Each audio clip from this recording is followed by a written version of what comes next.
Hello aspirants, இந்த வீடியோவில் நம்ம இலக்கணம் டெஸ்ட்டோட ஆன்சர் கீ வந்து பார்க்க போகிறோம். தன் ஒரு மாத்திரை அளவிலிருந்து குறுகி ஒலிக்கும் இகரம் என்ன அப்படின்னு சொல்லி கேட்டிருக்காங்க. மாத்திரை அளவு ஒரு மாத்திரை அளவிலிருந்து குறுகி இகரம் ஒலிச்சுது அப்படின்னா அது குற்றிய லிகரம் அப்படின்னு சொல்லுவாங்க. இதுவே உகரம் ஒலிச்சுது அப்படின்னா அது குற்றிய லுகரம் அப்படின்னு சொல்லுவாங்க. ஓகேவா? முற்றிய லுகரம் வந்து என்னென்னா மாத்திரை அளவு குறுகி ஒலிக்காது, முழுமையாக ஒலிக்கும். மாத்திரை அளவு முழுமையாக தான் ஒலிக்கும். இப்போ பார்த்தீங்கன்னா முற்றியலுகரம் எக்ஸாம்பிள் சொல்கிறேன். மாவு அப்படின்றது பார்த்தீங்கன்னா மாவு ஊ அப்படின்றது குறியில் எழுத்து ஒரு மாத்திரை முழுசாக தான் ஒலிக்கும், அரை மாத்திரை அளவுக்கு ஒலிக்காது. பசு ஒரு மாத்திரை முழுசாக தான் ஒலிக்கும். பசு அப்படின்றதுக்கு சு ஒரு மாத்திரை முழு மாத்திரையாக தான் ஒலிக்கும், கம்மியாக ஒலிக்காது. அதான் முற்றியலுகரம். ஐகார குறுக்கம் அப்படின்னா ஐ அப்படின்ற சொல் வந்து ஐ அப்படின்ற எழுத்து குறுகி ஒலிக்கும். ஐஎம் அப்படின்னு பார்த்தோன்னா இதில் ஐ அப்படின்ற எழுத்து வந்து குறுகி ஒலிச்சிருக்கு. 2 மாத்திரை அளவாக ஒலிக்கல, அதை விட குறுகி ஒலிச்சிருக்கு. ஓகேவா? அதனால் ஐகார குறுக்கம் அப்படின்னு சொல்கிறாங்க. அடுத்த கொஷின் பார்க்கலாம். குற்றியலுகரம் டேஷ் இடங்களில் மற்றும் வரும். அதாவது குற்றியலுகரம் குற்றிய லிகரம் எத்தனை இடங்களில் வரும் அப்படின்னு சொல்லி கேட்டிருக்காங்க. 2 இடத்துல வந்து குற்றியலுகரம் வரும். இப்போ பார்த்தீங்கன்னா நாடு ப்ளஸ் யாது அப்படின்னு வச்சுப்போம்.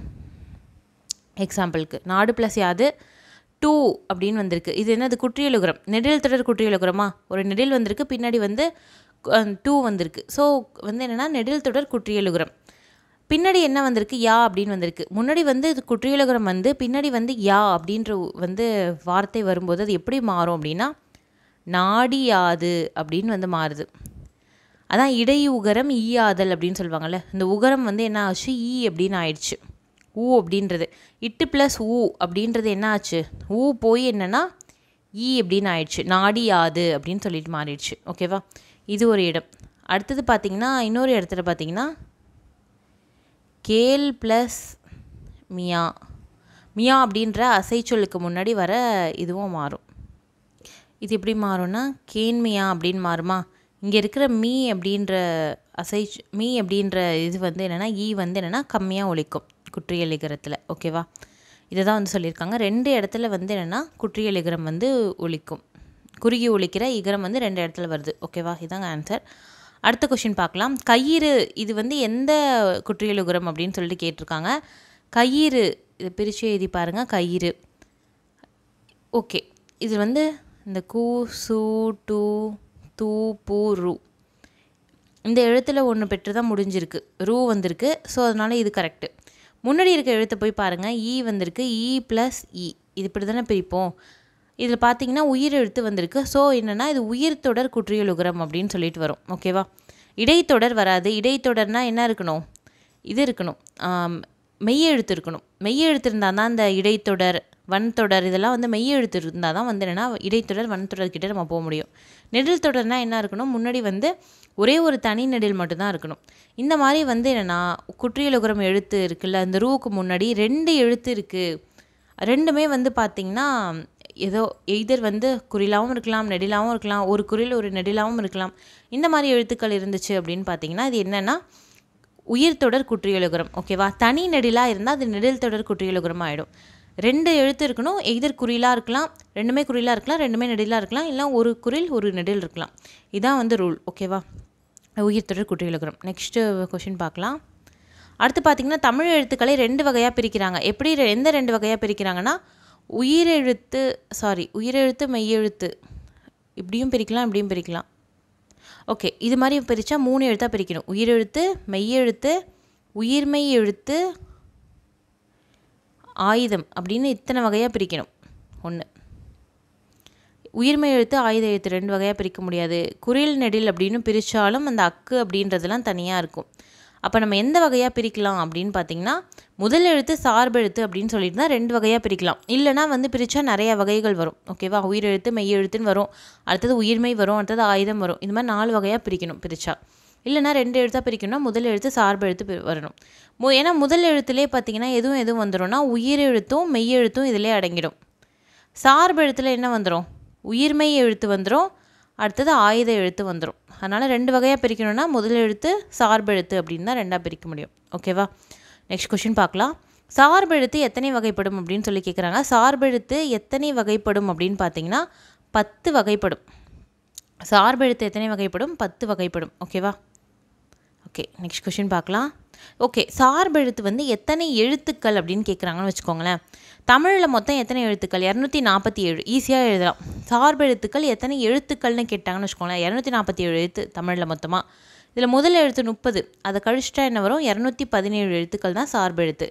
ஏன்னா 216 எழுத்து என்னென்னா உயிர்மை எழுத்து. இதில் ஒரு எழுத்து பார்த்திங்கன்னா ஆயுத எழுத்து. இது ரெண்டும் சேர்ந்து தான் சார்பெழுத்து. ஸோ சார்பெழுத்துக்கள் எத்தனைன்னு கேட்டாங்கன்னா 217. இதுவே எத்தனை வகைப்படும் அப்படின்னு கேட்டாங்கன்னா 10. ஓகேவா? நெக்ஸ்ட் கொஷின் பார்க்கலாம். தனக்குரிய ஓசையிலிருந்து குறைந்து ஒலிக்கும் உகரம் என்ன உகரம் அப்படின்னு பார்த்தீங்கன்னா குற்றிய லுகரம் அப்படின்றது தான் தன்னோட ஓசையிலேருந்து குறைந்து ஒலிக்கிற உகரம். ஓகேவா? இதுவே இகரம் பார்த்தோன்னா குற்றிய லிகரம் அப்படின்னு சொல்லிட்டு வரும். ஓகே, மியா என்பது என்ன அப்படின்னு கேட்டிருக்காங்க. மியானா என்னது? ஒரு அசை சொல். ஓகேவா? அடுத்தது குற்றிய லுகரம் எத்தனை வகைப்படும்? குற்றிய லுகரத்தில் எத்தனை வகை இருக்குது மொத்தமாக அப்படின்னு பார்த்தீங்கன்னா நெடில் தொடர் இருக்குது, உயிர் தொடர் இருக்குது, இது இல்லாமல் ஆயுதம் இருக்குது, ஆயுத தொடர் குற்றிய லுகரம் இருக்குது, வன் தொடர் இருக்குது, மென் தொடர், இடைத்தொடர் அப்படின்னு சொல்லிட்டு மொத்தம் எத்தனை குற்றிய லுகரம் இருக்குது அப்படின்னா 6 குற்றிய லுகரம் இருக்கா? ஓகேவா? அதை தான் வந்து கேட்டிருக்காங்க. 6 வகைப்படும் அப்படின்னு சொல்லிட்டு இதுக்கு ஆன்சர் வரும். ஓகே, நெக்ஸ்ட் கொஷின் பார்க்கலாம். 1 அப்படின்ற குற்றியலுகர எண்ணோ பேரோட மாத்திரை அளவை கண்டுபிடிங்க அப்படின்னு சொல்லியிருக்காங்க. இன்னும் வந்திருக்கு ஞனன நமன அப்படின்னா இது என்னது? மென் தொடர் குற்றியலுகரம். இதுக்கு மாத்திரை அளவை கண்டுபிடிங்க அப்படின்னு சொல்லியிருக்காங்க. ஓ இன்று, இதுக்கு மாத்திரை அளவு என்ன வரும்? ஓக்கு என்ன வரும் அப்படின்னு பார்த்தீங்கன்னா இது வந்து குறில் எழுத்து. ஸோ 1 ப்ளஸ் இன்னுன்றது மெய்யெழுத்து, அதனால் அரை மாத்திரை, ப்ளஸ் ரூ அப்படின்றதுக்கு எத்தனை மாத்திரை? நியாயமாக பார்த்தா ஒரு மாத்திரை வரணும். ஆனால் இங்கே வந்து குற்றியலுகரம்னா எத்தனை மாத்திரை அளவு தான் அது ஒலிக்கும் அப்படின்னு பார்த்தீங்கன்னா அரை மாத்திரை தான் ஒலிக்கும். ஸோ 1 + அரை + அரை எவ்வளோ வரும்? 2 மாத்திரை. ஸோ ஆன்சர் என்ன அப்படின்னு பார்த்தீங்கன்னா 2 மாத்திரை அளவு தான் வரும். ஓகேவா? நெக்ஸ்ட் கொஷின் பார்க்கலாம். அடுத்து பார்த்தீங்கன்னா வன்தொடர் குற்றியலுகரம் இதில் என்ன அப்படின்னு சொல்லி கேட்குறாங்க. வன்தொடர் குற்றியலுகரம்னா கசட தபர, இதில் ஏதாவது ஒரு எழுத்து வந்து நடுவில் வந்திருக்கணும். என்ன எழுத்து வந்திருக்கு? இப்போ வந்திருக்கா? உப்பு வந்திருக்கு. ஸோ அதனால் அதான் வன்தொடர் குற்றியலுகரம். ஓகேவா? மற்றதெல்லாம் வந்து கிடையாது. ஓகே, நெக்ஸ்ட் கொஷின் பார்க்கலாம். அடுத்தது பார்த்திங்கன்னா மாவு என்ற சொல் எந்த வகையை சேர்ந்தது அப்படின்னு சொல்லியிருக்காங்க. இது ஆக்சுவலி ஆப்ஷன் தப்பு. மாவு அப்படின்றது வந்து என்னென்னா இந்த குற்றியலுகரமே கிடையாது. ஏன்னா அது என்னென்னா கு சு டு து பூரு இந்த எழுத்துக்கள் 6 எழுத்தில் ஏதாவது ஒன்று வந்து கடைசியாக வந்திருந்தால் தான் அது குற்றியலுகரம். இல்லை ஊ வந்திருக்கு. ஸோ இது குற்றியலுகரம் கிடையாது. இதுக்கு ஆன்சர் என்ன அப்படின்னு பார்த்தீங்கன்னா முற்றியலுகரம் அப்படின்றது ஆன்சர். ஓகேவா? நெக்ஸ்ட் கொஷின் பார்க்கலாம். அடுத்து பார்த்தீங்கன்னா பின் வருவனவற்றுள் விகுதி பெற்ற தொழிற்பெயர் என்ன அப்படின்னு சொல்லி கேட்குறாங்க. விகுதி இருக்கிற தொழிற்பெயர் என்ன? பின்னாடி வந்து விகுதி வந்து பெற்று வந்திருக்க தொழிற்பெயர் அப்படின்னு கேட்குறாங்க. இது எல்லாமே தொழிற்பெயர் தான். எழுது, பாடு, படித்தல், நடி அப்படின்றது தான். இதில் வந்து என்னென்னா எது வந்து விகுதி பெற்றிருக்கு அப்படின்னு பார்த்தீங்கன்னா தல் அப்படின்றது, படித்தல் அப்படின்னு விகுதி பெற்று முடிஞ்சு வந்திருக்கு. ஸோ இதுதான் வந்து விகுதி பெற்ற தொழிற்பெயர். ஓகேவா? மற்றதெல்லாம் என்னென்னா முதநிலை தொழிற்பெயர். முதநிலை தொழிற்பெயர் அப்படின்னு சொல்லுவாங்க. முதநிலை மட்டும்தான் இருக்குது. ஸோ அதனால் முதநிலை தொழிற்பெயர் அப்படின்னு சொல்கிறாங்க. ஓகேவா? நெக்ஸ்ட் கொஷின் பார்க்கலாம். பின் வருவனவற்றுள் முதநிலை திரிந்த தொழிற்பெயர் என்ன அப்படின்னு சொல்லி கேட்குறாங்க. திரிஞ்சு போயிருக்கு ஒரு தொழிற்பெயர். ஏற்கனவே வந்து நம்ம ஒரு வீடியோவில் பார்த்துருப்போம். இலக்கண குறிப்பு கொஷின்ஸில் நான் கொடுத்துருப்பேன். அதில் வந்து தொழிற்பெயர் 3 இது பற்றியும் சொல்லியிருப்பேன். 3 டைப்ஸ் பற்றியும். தொழிற்பெயர்லே விகுதி பெற்ற தொழிற்பெயர் நம்ம முன்னாடி பார்த்தோம்ல, விகுதி பெற்று முடிஞ்சிருக்கும். இதுவே முதநிலை தொழிற்பெயர்னால் வெறுசாக எப்படி இருக்கும்? நடு, விழு, எழு, செல், இதெல்லாம் வந்து என்னென்னா முதநிலை திரிந்த தொழிற்பெயர். முதநிலை தொழிற்பெயர். வெறும் முதநிலை மட்டும்தான் வந்து தொழிற்பெயராக இருக்குது. அடுத்து பார்த்திங்கன்னா முதநிலை திரிந்த தொழிற்பெயர் அப்படின்னு பார்த்தீங்கன்னா திரிஞ்சிருக்கும். இப்போ எக்ஸாம்பிள் பார்த்தீங்கன்னா இது எப்படி இருந்திருக்கும் அப்படின்னா உறுதல் அப்படின்னு இருந்திருக்கும். உறுதல்னு இருந்துச்சுன்னா அது விகுதி பெற்ற தொழிற்பெயர். இதுவே உரு அப்படின்னு இருந்துச்சு அப்படின்னா தல் இல்லை. ஸோ அது அதனால என்னென்னா அது முதநிலை தொழிற்பெயர் அப்படின்னு சொல்லிட்டு வரும். இதுவே ஊரு அப்படின்னு மாறிடுச்சு. ஊரு அப்படின்னு மாறிடுச்சுன்னா அது என்னென்னா முதநிலை திரிந்த தொழிற்பெயர் அப்படின்னு மாறும். நான் அந்த வீடியோவிலே சொல்லியிருப்பேன். சுடுதல் சொல்லலாம். சுடுதல் அப்படின்னா என்னென்னா விகுதி பெற்ற தொழிற்பெயர். சுடு அப்படின்னா என்னது? விகுதி இல்லை. ஸோ அதனால் முதநிலை தொழிற்பெயர். சூடு அப்படின்னு மாறிச்சுன்னா இது என்னது? முதநிலை திரிந்த தொழிற்பெயர், திரிஞ்சிருச்சு, அதனால் திரிந்த தொழிற்பெயர் அப்படின்னு சொல்லலாம். ஓகேவா? நெக்ஸ்ட் கொஷின் பார்க்கலாம். மலர் அப்படின்றது என்ன பெயர் அப்படின்னு கேட்குறாங்க. மலர் அப்படின்றது என்னது? இப்போ செடியில் மலர் அப்படின்றது ஒரு சினையோட பெயர்.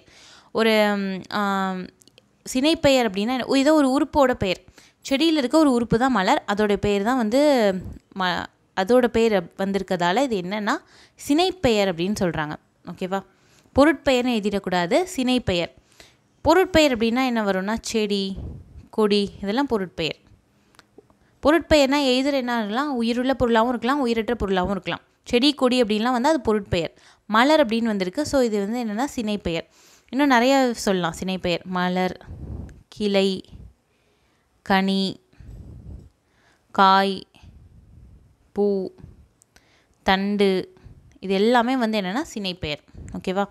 நெக்ஸ்ட் கொஷின் பார்க்கலாம். ஆட்டம் அப்படின்னு சொல்லியிருக்காங்க. ஆட்டம் அப்படின்றது என்ன, எதை குறிக்குது? ஆட்டம் அப்படின்னா ஒரு வினைச்சொல், ஏதோ ஒரு செயலை குறிக்குது. ஆட்டம்னா டான்ஸ் ஆடுறதை குறிக்குது. ஆனால் வந்து இது எதையாவது காலத்தை காட்டுதா அப்படின்னு பார்த்தீங்கன்னா காலத்தை காட்டல. ஸோ இது என்னென்னா தொழிற்பெயர். ஓகேவா? ஓகே, நெக்ஸ்ட் கொஷின் பார்க்கலாம். கீழ்கண்டவற்றுள் சினைப்பெயர் எது இல்லை அப்படின்னு சொல்லி கேட்குறாங்க. கிளை அப்படின்றது சினைப்பெயர் தானே, கிளைன்றது சினைப்பெயர் தான். அதனால் வந்து அது சினைப்பெயர் இல்லாதது கேட்குறாங்க. ஆனால் கிளைன்றது சினைப்பெயர் தான், அதனால் அது கிடையாது. அடுத்தது கொடி, கொடி வந்து சினைப்பெயரா அப்படின்னா கிடையாது. தண்டு அப்படின்றது சினைப்பெயர், கனின்றதும் சினைப்பெயர். அப்போ எது வந்து சினைப்பெயர் கிடையாது அப்படின்னா கொடி. அதனால் வந்து என்ன ஆன்சர்? அதுதான் அந்த ஆன்சர். எது இல்லாததுன்னு கேட்குறாங்க. கொடி அப்படின்றது முழுசாக அந்த இப்போ பூசணி கொடி அப்படின்னு சொல்கிறோன்னா பூசணி கொடி முழுசாக அந்த இதையே சொல்கிறது, தனியாக ஒரு உறுப்பை மட்டும் சொல்லலை நம்ம. அதனால் வந்து என்னென்னா கொடி அப்படின்றது என்னது, அது வந்து சினைப்பெயர் கிடையாது, அது பொருட்பெயர். ஓகேவா? நெக்ஸ்ட் கொஷின் பார்க்கலாம். பொருந்தா இணையை தேர்ந்தெடுத்து எழுதுகன்னு சொல்லியிருக்காங்க. வைகரை அப்படின்னா காலப்பெயரா அப்படின்னா காலப்பெயர் தான். வைகரை அப்படின்றது ஒரு குறிப்பிட்ட காலத்தை குறிக்குது, அதனால் காலப்பெயர். சூரியன் ஒரு பொருட்பெயரா அப்படின்னு கேட்குறாங்க. இதுவும் கரெக்டு தான். சூரியன் அப்படின்றது ஒரு பொருள், உயிருள்ள பொருளோ உயிரற்ற பொருளோ அது வந்து ஒரு பொருள். சூரியன், சந்திரன் இதெல்லாம் ஒரு பொருள். நீலம், நீலம் அப்படின்றது என்னது, ஒரு குணப்பெயர் அப்படின்னு சொல்கிறாங்க. நீலம் அப்படின்றது குணப்பெயரா அப்படின்னு பார்த்தீங்கன்னா குணப்பெயர் தான். ஏன்னா குணப்பெயர்னால் என்ன, பண்பு பெயர் ரெண்டும் ஒன்று தான். அளவு, வடிவம், சுவை, நிறம் இதெல்லாம் பற்றி சொன்னால் அது என்னது, குணப்பெயர், பண்பு பெயர் அப்படின்னு சொல்லுவாங்க. நீலம் அப்படின்றது என்னது, அளவு, அதை பற்றி சொல்கிறாங்க. அதனால் என்னது குணப்பெயர், பண்பு பெயர்ன்றது கரெக்டு. கெடுதல் அப்படின்றது பண்பு பெயரா அப்படின்னா கிடையாது. இங்கே என்ன பண்பையாக சொல்லியிருக்காங்க அப்படின்னா இல்லை. கெடுதல் அப்படின்றது ஒருத்தங்களை வீணாக்குறது, அதை பற்றி சொல்லியிருக்காங்க. அது ஒரு செயல், அதனால் என்னது தொழிற்பெயர் அப்படின்னு வரும். தொழிற்பெயரில் என்ன தொழிற்பெயர், விகுதி பெற்ற தொழிற்பெயர். ஓகேவா? நெக்ஸ்ட் கொஷின் பார்க்கலாம். திண்மை அப்படின்னு சொல்கிறாங்க. திண்மை அப்படின்னா என்னது, வலிமையாக இருக்கிறது. வலிமை அப்படின்னா என்னது, அவங்களுடைய குணத்தை பற்றி சொல்கிறது. அதனால் என்னதான் அது பண்பு பெயரில் வரும். ஓகேவா? நெக்ஸ்ட் கொஷின் பார்க்கலாம். தகுதியற்ற சொற்களை தகுதியான வேறு சொல்லால் குறிப்பிட்டு அது பேர் என்ன சொல்கிறாங்க அப்படின்னு பார்த்தீங்கன்னா தகுதி வழக்கு அப்படின்னு சொல்கிறாங்க. இயல்பு வழக்குனா இயல்பாக சொல்கிறது, தகுதி வழக்குனா வேறு ஒரு சொல்லால் குறிப்பிட்டு சொல்கிறது. இது வந்து தகுதி வழக்கு அப்படின்னு சொல்லுவாங்க. மருவோ அப்படின்னா என்னென்னா மருவி போகிறது. இப்போ எக்ஸாம்பிளுக்கு பார்த்திங்கன்னா தஞ்சாவூரை தஞ்சைன்னு சொல்கிறது, மருவி போயிடுச்சு இல்லை வேறு ஒரு பேரா, அதான் வந்து என்னென்னா மருவோ அப்படின்னு சொல்லுவாங்க. இலக்கண போலி அப்படின்னா என்னென்னா ஒரு சொல்லை வந்து பார்த்திங்கன்னா வேறு மாதிரி மாற்றுறது. இப்போ அகம் அப்படின்ற சொல்ல அகம்னா இருக்கிற அதே பொருளை அகன்னாலும் அதே பொருள் தான் வரும். இப்போ மாறி இருக்குது, இம் அப்படின்றது இன்னும் மாறி இருக்குது, பட் இருந்தாலும் நம்ம ஏற்றுக்கிறோம். அதான் வந்து இலக்கண போலி அப்படின்னு சொல்லுவாங்க. ஓகேவா? நெக்ஸ்ட் கொஷின் பார்க்கலாம். சுடுகாட்டை நன்காடு அப்படின்னு சொல்கிறாங்க. சுடுகாடு அப்படின்னு சொன்னால் அது வந்து என்னது, ரொம்ப ஒரு மோசமான சொல்லாக இருக்குது, அதனால நன்காடு அப்படின்னு சொல்கிறது. எதுக்காக சொல்கிறாங்கன்னா மங்களம் கருதி சொல்லுவாங்க. இது மங்களம் இல்லாத சொல் அப்படின்னு சொல்லிட்டு என்ன பண்ணுறாங்க, நன்காடு அப்படின்னு சொல்கிறாங்க.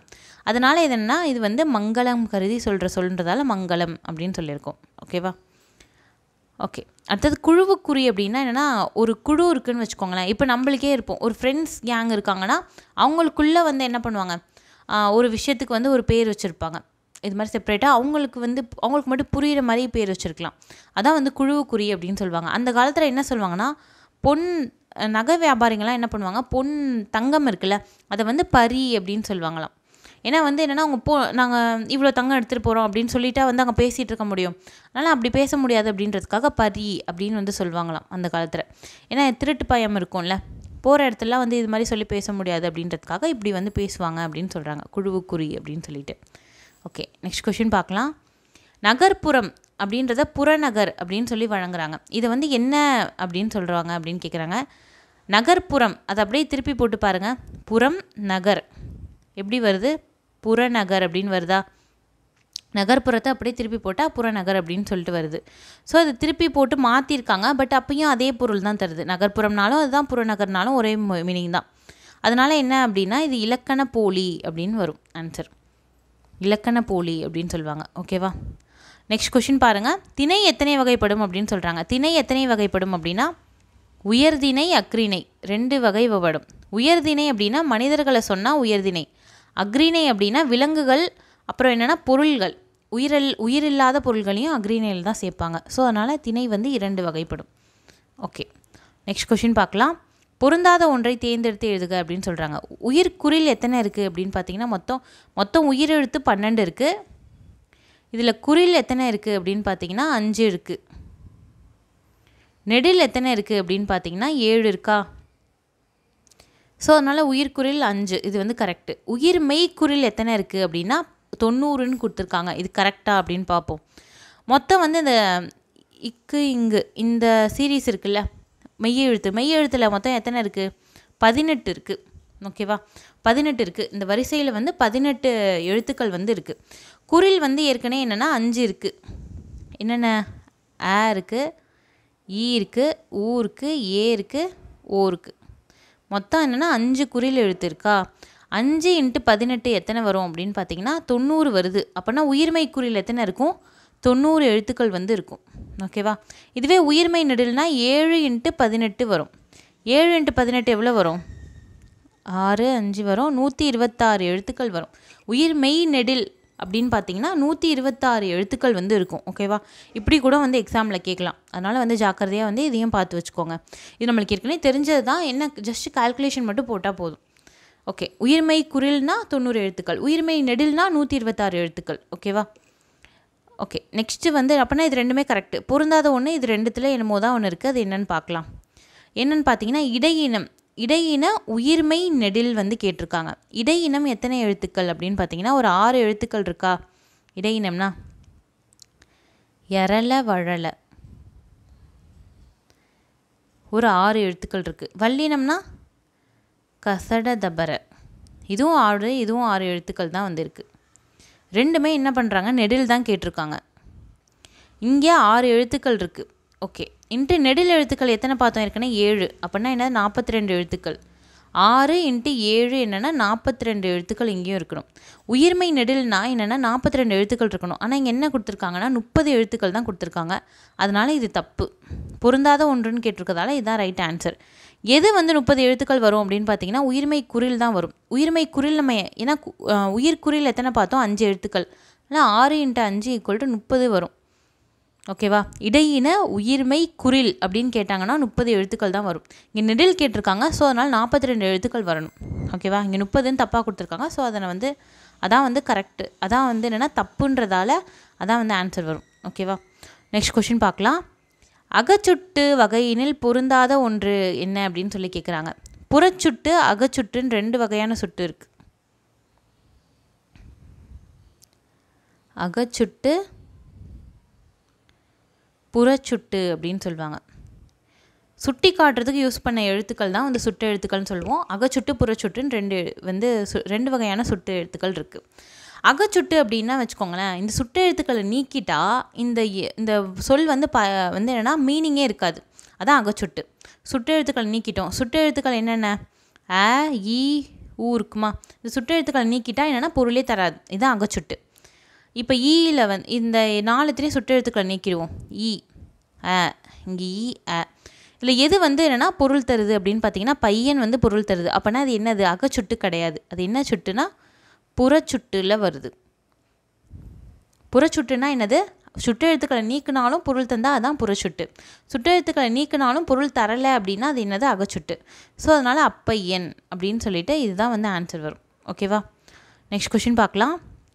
அடுத்தது பார்த்திங்கன்னா உயிர்மை குறில்களோட மொத்த எண்ணிக்கை என்ன அப்படின்னு சொல்லி கேட்குறாங்க. குறில்களை பற்றி கேட்டிருக்காங்க. குறில்கள் என்ன? 5.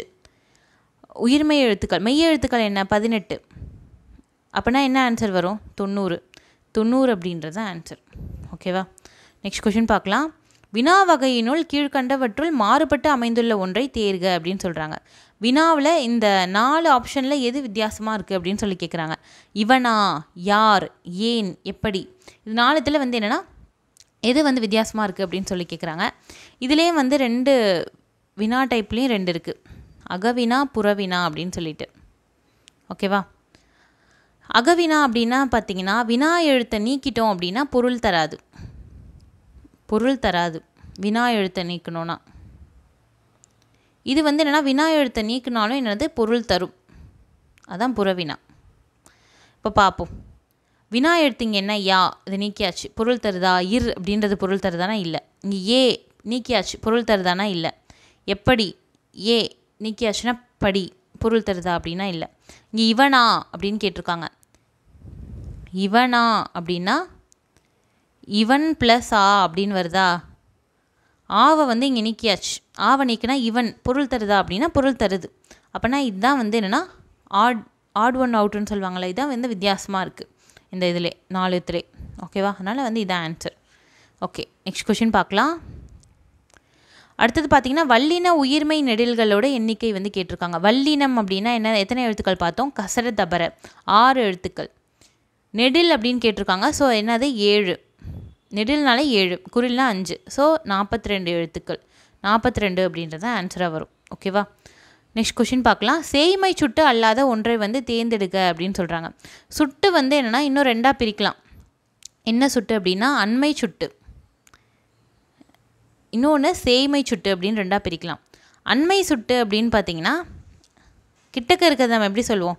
இந்தது, இது, அது, இது, இந்த அப்படின்னு சொல்லுவோம். தான் யூஸ் பண்ணுவோம். தொலைவில் இருந்தால் தான் நம்ம என்ன சொல்லுவோம்? அது அப்படின்னு சொல்லி யூஸ் பண்ணுவோம். அதனால் யூஸ் பண்ணால் அது என்னது? அண்மை சுட்டு. யூஸ் பண்ணால் அது என்னது? சேய்மை சுட்டு. சாரி, யூஸ் பண்ணால் சேய்மை சுட்டு. இங்கே எல்லாமே யூஸ் பண்ணியிருக்காங்க, இது மட்டும் தான் யூஸ் பண்ணியிருக்காங்க. ஸோ அதனால் இது என்ன அப்படின்னு பார்த்தீங்கன்னா அண்மை சுட்டு, சேய்மை சுட்டு இல்லை. அதனால் வந்து இதுதான் ஆன்சர், ஆப்ஷன் சி. ஓகேவா? நெக்ஸ்ட் கொஷின் பார்க்கலாம். சங்கு அப்படின்றது எந்த குற்றியலுகரம் அப்படின்னு சொல்லி கேட்குறாங்க. சங்கு கூ வந்திருக்கு கடைசியாக, ஸோ அதனால் குற்றியலுகரம். இங்கு வந்திருக்கு நடுவில். இங்கு அப்படின்றது எதில் வரும்? ஞன நமன, இதில் தான் வந்து என்னென்னா இங்கு வந்து வரும். ஓகேவா? இது என்ன குற்றியலுகரமில் வரும் அப்படின்னா மென்தொடர் குற்றியலுகரம். இது மெல்லிய ஓசை, அதனால் வந்து என்னென்னா மென்தொடர் குற்றியலுகரம் அப்படின்னு சொல்லிட்டு வரும். ஓகேவா? அடுத்த கொஷின் பார்க்கலாம். வரகியாது இது எப்படி பிரிக்கலாம் அப்படின்னு பார்த்தீங்கன்னா வரகியாது உங்களுக்கு ஃபஸ்ட்டே நம்ம ஒரு பார்த்தோம்ல, ஞாபகம் இருக்கா? நாடு ப்ளஸ் யாது, நாடி யாது அப்படின்னு சொல்லிட்டு. ஸோ வரகு ப்ளஸ் யாது அப்படின்றது தான் வரகியாது அப்படின்னு சொல்லிட்டு மாறி இருக்கு.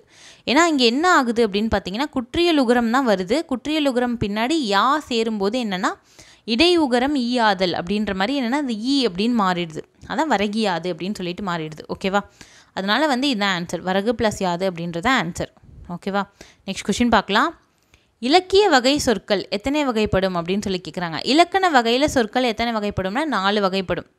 என்னென்னு நமக்கு தெரியும். பெயர் சொல், வினை சொல், இடைச்சொல், உரிச்சொல் 4 வகைப்படும். இந்த மாதிரி இலக்கிய வகையில் சொற்கள் எத்தனை வகைப்படும்னா அதுவும் 4 தான். என்னென்னு பார்த்தீங்கன்னா இயற்சொல், திரிச்சொல், அடுத்தது திசைச்சொல், வடச்சொல் அப்படின்னு சொல்லுவாங்க. இயற்சொல் அப்படின்னா ஒன்றும் இல்லை, எல்லாருக்குமே ஈஸியாக புரிகிற மீனிங்காக இருந்தால் அது இயற்சொல். திரிச்சொல் அப்படின்னா கஷ்டமான மீனிங்காக இருக்கும். இப்போ விளம்பினான் இது மாதிரிலாம் வந்து சொன்னால் வந்து என்னென்னா எல்லாருக்குமே புரியாது. விளம்பினான் அப்படின்னா என்ன அப்படின்னு புரியாது. விளம்பினான்னா சொல்கிறது அப்படின்னு அர்த்தம். இது வந்து கற்றறிந்தவர்களுக்கு மட்டும்தான் புரியும். அந்த மாதிரி இருக்கிற சொற்கள்லாம் திரிச்சொல் அப்படின்னு சொல்லுவாங்க. திசைச்சொல் அப்படின்னா வேறு பக்கம் வேறு திசையில் இருக்கிற சொற்கள், வேறு திசையில் என்னென்ன பேர்லலாம் வழங்குறாங்களோ அந்த சொற்கள்லாம் இருக்கிறது திசைச்சொல்னு சொல்லுவாங்க. வடச்சொல்னா வடமொழி சொல், அதை வந்து வடச்சொல் அப்படின்னு சொல்லுவாங்க. இது மாதிரி 4 வகையாக பிரிக்கலாம். இலக்கிய வகை சொற்கள் அப்படின்னு 4 டைப்ஸ் வந்து பிரிக்கலாம். அதான் வந்து சொல்லியிருக்காங்க. அடுத்த கொஷின் பார்த்திங்கன்னா தமிழ் இலக்கணத்தில் வழக்கு எத்தனை வகைப்படும் அப்படின்னா 2 வழக்கு. ஒன்று இயல்பு வழக்கு. இயல்பு வழக்குனா இயல்பாக சொல்கிறது, தகுதி வழக்குனா வேறு மாற்றி வந்து சொல்கிறது. இதான் வந்து இயல்பு வழக்கு, தகுதி வழக்கு, 2 டைப்ஸ் வந்து இருக்குது. ஓகேவா? நெக்ஸ்ட் கொஷின் பார்க்கலாம். அடுத்தது பார்த்திங்கன்னா பொற்கொள்ளர் பொன்னை வந்து பரி அப்படின்னு சொல்கிறார். பரி அப்படின்னு சொல்கிறது என்ன அப்படின்னு பார்த்தீங்கன்னா குழுவுக்குறி. ஏன்னா என்ன பண்ணுவாங்க, வெளில போய் நான் இத்தனை பவுன் எடுத்துகிட்டு வந்திருக்கேன், இத்தனை பொன் இவ்வளோ வந்து கிலோ எடுத்துகிட்டு வந்திருக்கேன் பொன் நகை அப்படின்னு சொல்லுவாங்களா அப்படின்னா சொல்ல மாட்டாங்க. ஏன்னா திருட்டு பயம் இருக்கும். அதனால் வந்து என்னென்னா பரி அப்படின்னு சொல்கிறாங்க. ஓகேவா, இது புக்லேயே வந்து கொடுத்துருக்காங்க. நெக்ஸ்ட் கொஷின் பாருங்கள். நாற்காலி அப்படின்றது என்ன பெயர் அப்படின்னு கேட்டிருக்காங்க. நாற்காலி அப்படின்றது என்னென்னா காரணப்பெயர். காரணப்பெயர் அப்படின்றது நமக்கு தெரியும், ஏன்னா 4 கால் இருக்குது. ஸோ அதனால் வந்து காரணப்பெயர். காரணப்பெயர்லேயே பார்த்திங்கன்னா காரண சிறப்பு பெயர் நாற்காலி அப்படின்றது. ஏன்னா நாற்காலி அப்படின்றது மற்ற ஃபர்னிச்சர்லாம் குறிக்கல, சேர் அதை மட்டும் குறிக்குது. அதனால என்னென்னா நாற்காலி அப்படின்றது அதை மட்டும் தான் குறிக்குது. ஸோ காரண சிறப்பு பெயர் அப்படின்ற இதில் வந்து இது வரும். ஓகே, நெக்ஸ்ட் கொஷின் பார்க்கலாம். தமிழில் மொத்தம் எத்தனை ஓரெழுத்து ஒரு மொழி இருக்குது அப்படின்னா 42 இருக்குது. மொத்தம் 40 நெடிலெழுத்து இருக்குது. 40 நெடிலெழுத்து ஓரெழுத்து ஒரு மொழியாக இருக்குது. மீன்ஸ் நெடிலெழுத்து அப்படின்னா உயிர் நெடில் உயிர்மை நெடில் ரெண்டும் சேர்த்து 2 குறிலெழுத்து இருக்குது. 2 குறிலெழுத்து இருக்குது. என்னென்ன அப்படின்னு பார்த்தீங்கன்னா நோ, தூ அப்படின்னு சொல்லிட்டு 2 குறிலெழுத்து இருக்குது. இது வந்து நன்னூலில் சொல்லியிருக்காங்க 42 ஓரெழுத்து ஒரு மொழி இருக்குது அப்படின்னு சொல்லிட்டு. ஓகேவா, நெக்ஸ்ட் பார்க்கலாம். அடுத்து பார்த்திங்கன்னா அம்பு அப்படின்ற பொருள் தர ஓரெழுத்து ஒரு மொழி என்ன அப்படின்னு சொல்லி கேட்குறாங்க. ஏ அப்படின்றது தான் அம்பு அப்படின்ற பொருள் வந்து தருது. ஓகேவா, ஏகலைவன் ஞாபகம் வச்சுக்கோங்க. ஏகலைவன் வந்து என்னென்னா அம்பு எய்கிறவங்க, அதனால் வந்து ஞாபகம் வச்சுக்கோங்க. அடுத்தது உயர்வு. உயர்வு அப்படின்றத குறிக்கிற ஓரெழுத்து ஒரு மொழி என்ன அப்படின்னு பார்த்திங்கன்னா சே அப்படின்றது உயர்வுன்னு குறிக்கும். இதுவே சோனா என்னது மதில், தானா என்னது கொடு அப்படின்றது குறிக்கும். ஓகேவா, நெக்ஸ்ட் கொஷின் பார்க்கலாம். வறுமை இதை குறிக்கிற ஓரெழுத்து ஒரு மொழி என்ன அப்படின்னு பார்த்தீங்கன்னா நோ. நோ அப்படின்றது வறுமை. ஓகேவா, அடுத்து பார்த்தீங்கன்னா வான். வானத்தை குறிக்கிற ஓரெழுத்து ஒரு மொழி என்ன அப்படின்னா மீ. மீனா என்னது வானம் அப்படின்னு சொல்லிட்டு அர்த்தம். ஓகேவா, நெக்ஸ்ட் கொஷின் பார்க்கலாம். அடுத்து பாருங்கள். புல்லை மேய்வது அப்படின்னு சொல்லியிருக்காங்க. புல்லை எது மேயும் அப்படின்னா பசு மேயும். பசுக்கு என்ன பார்த்தீங்கன்னா ஆ அப்படின்றது ஆன்சர். ஸோ ஃபஸ்ட்டுக்கு என்னென்னா 2. அடுத்தது எது சுடும் அப்படின்னு பார்த்தீங்கன்னா தீ தான் சுடும். ஸோ அதனால் 1. மனம் எது வீசும் அப்படின்னா வி வந்து மனம் வீசும். வீனா என்னது மலர். பறப்பது என்ன அப்படின்னு பார்த்தீங்கன்னா ஏனா என்னது அன்பு. அம்பு பறக்குமா? 2 1 4 3 அப்படின்றது ஆன்சர். ஓகேவா, நெக்ஸ்ட் கொஷின் பார்க்கலாம். அடுத்து பார்த்தீங்கன்னா ஐகார குறுக்கம் இல்லாத சொல் எந்த சொல் அப்படின்னு சொல்லி கேட்குறாங்க. எது ஐகாரம் குறுக்கம் இல்லாத சொல் அப்படின்னு கேட்குறாங்க. வளையல். வளையலில் இடையில் வந்திருக்கு. ஐகார குறுக்கம் எங்கெங்கெல்லாம் வரும் அப்படின்னா சொல்லோட ஃபஸ்ட்டு முதல்ல வரும், சொல்லோட நடுவில் வரும், அடுத்தது சொல்லோட இறுதியிலையும் வரும் ஐகார குறுக்கம் அப்படின்னு சொல்லிட்டு. ஐகார குறுக்கம்னா ஒன்றும் இல்லை, ஐ அப்படின்ற எழுத்து குறுகி ஒலிக்கிறது. முதல்ல வரும்போது ஐ அப்படின்ற எழுத்து வந்து 2 மாத்திரையிலேருந்து 1.5 மாத்திரையாக குறுகி ஒலிக்கும். இடையில் வரும்போது 1 மாத்திரையாக குறுகி ஒலிக்கும். இறுதியில் வரும்போது 1 மாத்திரையாக குறுகி ஒலிக்கும். இதுதான் வந்து ஐகார குறுக்கம். இது வந்து இடையில் வந்திருக்கு, ஸோ குறுகி ஒலிக்குது, கரெக்டு. முதல்ல வந்திருக்கு, ஸோ குறுகி ஒலிக்கும், கரெக்டு. வகை கடைசியில் வந்திருக்கு, ஸோ குறுகி ஒலிக்கும். கை அப்படின்றது தான் முழுசாக 2 மாத்திரை அளவு ஒலிக்குது. அதனால் வந்து என்னென்னா இதுதான் ஐகார குறுக்கம் இல்லாத சொல் கை அப்படின்றது தான். ஓகேவா, நெக்ஸ்ட் கொஷின் பார்க்கலாம். மௌவல் அப்படின்ற சொல்லில் எத்தகைய குறுக்கம் வந்து வந்திருக்கு அப்படின்னு சொல்லி கேட்குறாங்க. மௌ அப்படின்னா என்னது? மௌனா என்னது? இம் ப்ளஸ் அவு, இதான் வந்து மௌ அப்படின்னு இருக்குது. அப்படின்னா அது என்ன குறுக்கம் அப்படின்னா ஔகார குறுக்கம் பயின்று வந்திருக்கு இதில். ஓகேவா, ஔகார குறுக்கம் பயின்று வந்திருக்கு. 2 மாத்திரையாக இருக்கிற அவு வந்து 1.5 மாத்திரையாக குறுகி ஒலிக்குது. இதுதான் ஔகார குறுக்கம். ஓகேவா, அடுத்த கொஷின் பாருங்கள். பின் வருவனவற்றுள் மகர குறுக்கத்துக்கு எடுத்துக்காட்டு என்ன அப்படின்னு சொல்லி கேட்குறாங்க. மகர குறுக்கத்துக்கு ஈஸியாக ஒன்று ஞாபகம் வச்சுக்கோங்க. எதை ஞாபகம் வச்சுக்கிறீங்க அப்படின்னு பார்த்தீங்கன்னா மகர குறுக்கம்னா வந்து என்னென்னா 2 சொல் வரணும். ஆக்சுவலி 2 சொல் வரணும். இங்கே எல்லாத்துலேயுமே 2 சொல் தான் வந்திருக்கு. அது ஓகே. எல்லாத்துலேயுமே பார்த்தீங்கன்னா முதல் சொல்லில் இம்மு தான் முடிஞ்சிருக்கு. அதனால் அந்த கண்டிஷனும் ஓகே. ஃபஸ்ட்டு என்னென்னா 2 சொல் வரணும். ஃபஸ்ட்டு சொல் பார்த்திங்கன்னா ஃபஸ்ட்டு சொல் இறுதியில் வந்து இம் அப்படின்னு முடிஞ்சிருக்கணும். ரெண்டாவது சொல் முதல்ல வந்து என்னென்னா வே வரணும். இதுதான் வந்து மகர குறுக்கத்துக்கான எடுத்துக்காட்டு. ரெண்டாவது சொல் முதல்ல வந்து வே இங்கே மட்டும் தான் வந்திருக்கு. ஸோ தரும் வளவன் அப்படின்றது தான் சரியான ஆன்சர். ஓகேவா, நெக்ஸ்ட் கொஷின் பார்க்கலாம். பின் வருவனவற்றுள் சார்பெழுத்து எது அப்படின்னு சொல்லி கேட்குறாங்க. எது சார்பெழுத்து அப்படின்னு பார்த்தீங்கன்னா உயிரெழுத்து அப்படின்றது சார்பெழுத்து கிடையாது, முதல் எழுத்து. மெய்யெழுத்தும் சார்பெழுத்து கிடையாது, முதல் எழுத்து. வல்லின மெய்யெழுத்து இதுவும் வந்து சார்பெழுத்து கிடையாது. வல்லின மெய்யெழுத்துனா என்னென்ன? கசடதபர. நம்ம பேர் கசடதபரன்னு சொல்கிறோமே தவிர இதுதான் வந்து வல்லின மெய் எழுத்து. இக்கு இச்சு இதுவும் வந்து சார்பு எழுத்து கிடையாது, முதல் எழுத்து. அதாவது மெய் எழுத்தில் ஒரு 6 எழுத்துக்கள் தானே, இதுவும் சார்பு எழுத்து கிடையாது, முதல் எழுத்து தான். அப்போ எது சார்பு எழுத்துனா உயிர்மெய் எழுத்து தான் சார்பு எழுத்து. ஆனால் இதுதான் ஆன்சர். ஓகேவா? நெக்ஸ்ட் கொஷின் பார்க்கலாம்.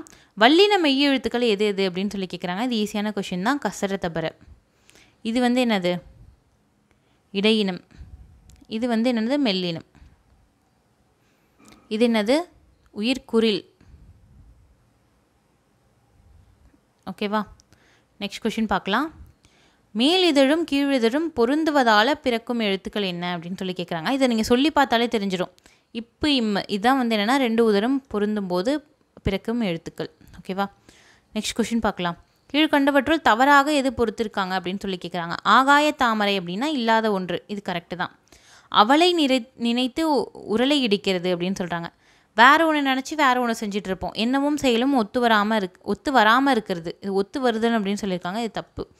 காணல் நீர் அப்படின்னா இருப்பது போன்று தோன்றும் ஆனால் இராது, இந்த பாலைவனத்திலலாம் இருக்கும்ல, ஆனால் இது கரெக்டு தான். அவசர குடுக்கை அப்படின்னா எண்ணி பார்த்து இது நம்மளால் முடியுமா அப்படின்னு நினைக்காமலே துணிஞ்சு இறங்குறவங்க, அதான் எண்ணி துணியாதவங்க தான் அவசர குடிக்கை அப்படின்னு சொல்லுவாங்க. இதுவும் கரெக்டு தான். எது தப்புன்னு தானே கேட்டிருக்காங்க. ஸோ ஆப்ஷன் பி தான் வந்து தப்பு. ஓகேவா? நெக்ஸ்ட் கொஷின் பார்க்கலாம். அடுத்து பார்த்தீங்கன்னா உரிச்சொல் இல்லாததை தேர்ந்தெடுங்க அப்படின்னு சொல்கிறாங்க. உரிச்சொல் என்னென்ன? சால, தவ, நனி, கூர், கழி, கடி, உரு, மா, இது எல்லாமே வந்து என்னென்னா உரிச்சொல். இதில் எது உரிச்சொல் இல்லை அப்படின்னா நடி அப்படின்றது உரிச்சொல் கிடையாது. ஓகேவா? நடி அப்படின்றது உரிச்சொல் கிடையாது. நடின்றது ஒரு வேர்ச்சொல். இதை வச்சு நம்ம என்ன பண்ணலான்னா இது வினைச்சொல்லை உருவாக்கலாம், நடித்தல், தொழிற்பெயர் உருவாக்கலாம். ஆனால் வந்து நடி அப்படின்றது உரிச்சொல் கிடையாது. ஓகேவா? நெக்ஸ்ட் கொஷின் பார்க்கலாம். வினைச்சொல்லை தேர்ந்தெடுக்க அப்படின்னு சொல்கிறாங்க. இதில் எது வினைச்சொல் அப்படின்னு கேட்குறாங்க. ஓகே, இதில் வினைச்சொல்லை தேர்ந்தெடுக்க சொல்கிறாங்க. பாடல், புரட்சி, மரியாதை, வாழ்க்கை, இது வந்து எல்லாமே வினைச்சொல் இல்லை, இது எல்லாமே வந்து தொழிற்பெயரில் வரும்.